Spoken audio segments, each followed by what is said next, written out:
चलिए स्टूडेंट, हम लोग क्वेश्चन नंबर 8 को सॉल्व करते हैं। देखिए क्वेश्चन नंबर 8 में क्या कहा जा रहा है स्टूडेंट, आप लोग क्वेश्चन को पढ़िए। एक एपी में 50 पद हैं, जिसका तीसरा पद 12 है और अंतिम पद 106 है। इसका 29वां पद ज्ञात कीजिए। तो हमें क्या निकालना है? हमें 29वां पद निकालना है। तो चलिए स्टूडेंट, हम लोग सॉल्व करते हैं और देखते हैं सोल्यूशन क्या होगा। देखिए एपी में कितने पद हैं? 50 पद है। तो जो हमारा पदों की संख्या है, लिखिए पदों की संख्या, पदों की संख्या। और स्टूडेंट जो पदों की संख्या होती है, पदों की संख्या को हम लोग n से दर्शाते हैं और n इज इक्वल टू हमारा कितना है? 50 है। जिसका तीसरा पद 12 है, तो तीसरे पद को हम लोग किससे दिखाएंगे? A3 से। तो A3 हमारा कितना है? 12 है। अंतिम पद, अंतिम पद को हम लोग L से दिखाते हैं और L का मान कितना? 106 है। इसका 29वां पद ज्ञात कीजिए। तो हमें क्या निकालना है? हमें 29वां पद निकालना है। तो जो निकालना है उसको आप इस तरीके से राइट कर लीजिए। चलिए अब हम लोग एक फॉर्मूला जानते हैं। हमारा फॉर्मूला क्या होता है? A N is equal to होता है A plus N minus one of D. A हमारा फॉर्मूला होता है। चलिए इसमें हम लोग एन बराबर 3 रखते हैं। लिखिए एन बराबर 3 रखने पर, क्यों 3 रख रहे हैं? क्योंकि ये जो ए पी है, हमें इसका तीसरा पद पता है, ठीक है। तो इसलिए हम लोग A3 निकालते हैं। A3 इज इक्वल टू, देखिए क्या हो जाएगा? ए प्लस एन का मान क्या रखा हमने? 3 माइनस वन ऑफ डी। तो डी का मान पता है नहीं, हमें निकालना पड़ेगा। चलिए A3 का मान कितना है? 12 है। तो यहाँ पर हमने 12 रखा और यहाँ पर ए का मान नहीं पता है, तो यहाँ पर ए लिखिए प्लस 3 में से हमने 1 घटाया तो हमारे पास क्या आ गया? 2D। और इसको हम लोग इस तरीके से लिख सकते हैं, A plus 2D is equal to 12। और स्टूडेंट इसको हमने क्या मान लिया? ये हमारा समीकरण नंबर 1 हो गया। चलिए अब यहाँ पर आप लोग देख पा रहे हैं, हमें श्रेणी का अंतिम पद दिया है। तो जब श्रेणी का हमें अंतिम पद दिया होता है तो हम लोग फॉर्मूला इस तरीके से यूज करते हैं। L इज इक्वल टू होता है A plus N minus one of T, ठीक है। अब श्रेणी का हमें अंतिम पद दिया गया है और पदों की संख्या कितनी है?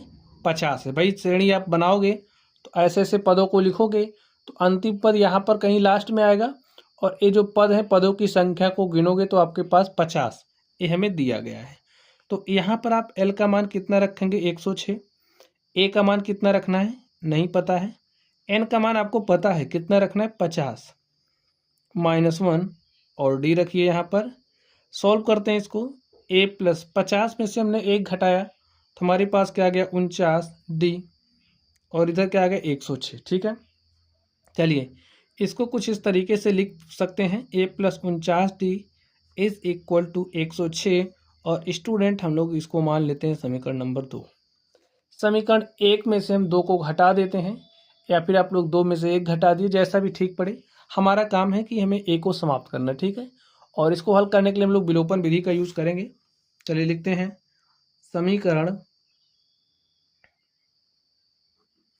1 में से 2 को घटाने पर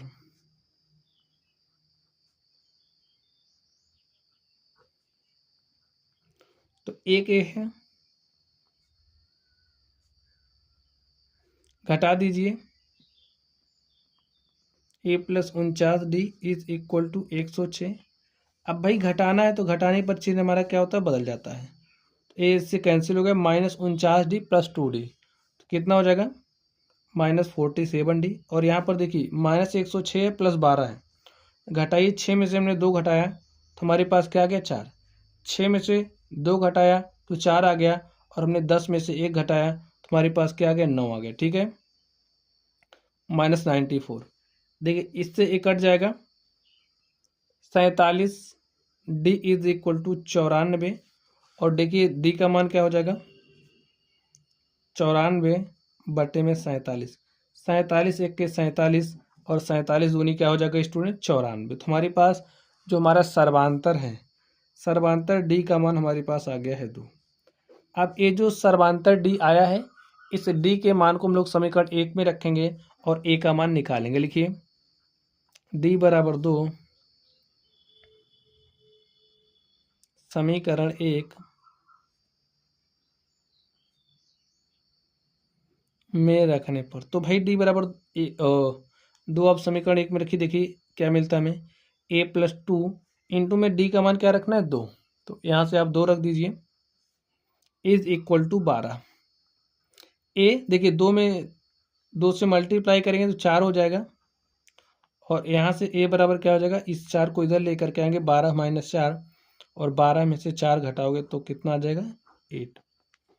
तो हमारे पास देखिए d आ गया है, a का मान 8 आ गया है, हमें 29वां पद निकालना, देखिए हमें a29 निकालना है। तो हम लोग फॉर्मूला जानते हैं a n, जैसे हमें nवां पद निकालना है तो nवां पद निकालने का फॉर्मूला क्या होता है, a n is equal to होता है a+n-1 ऑफ d। अब यहाँ पर हमें 29वां पद चाहिए, ठीक है, nवां पद मतलब हमें यहाँ पर 29वां पद चाहिए, तो en बराबर क्या रखेंगे 29, तभी तो 29वां पद मिलेगा। तो यहाँ पर a29 हो जाएगा, इज इक्वल टू a, और देखिए श्रेणी का प्रथम पद हमने निकाल लिया है n-1, तो n का मान क्या रखना है 29-1 ऑफ d, और d का मान देखिए हमने क्या निकाला है 2।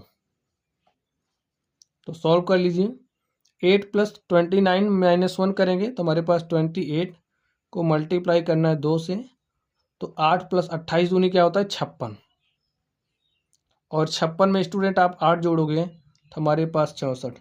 जो हमारा 29वां पद है, श्रेणी का जो 29वां पद है वो हमारे पास क्या आ गया है 64। तो स्टूडेंट इस तरीके से आप देख सकते हैं, ये जो हमारा क्वेश्चन नंबर 8 था हमने इसको सॉल्व कर लिया। लिखिए अतः, चलिए यहाँ पर लिख देते हैं, अतः श्रेणी का 29वां पद क्या है 64 है। और स्टूडेंट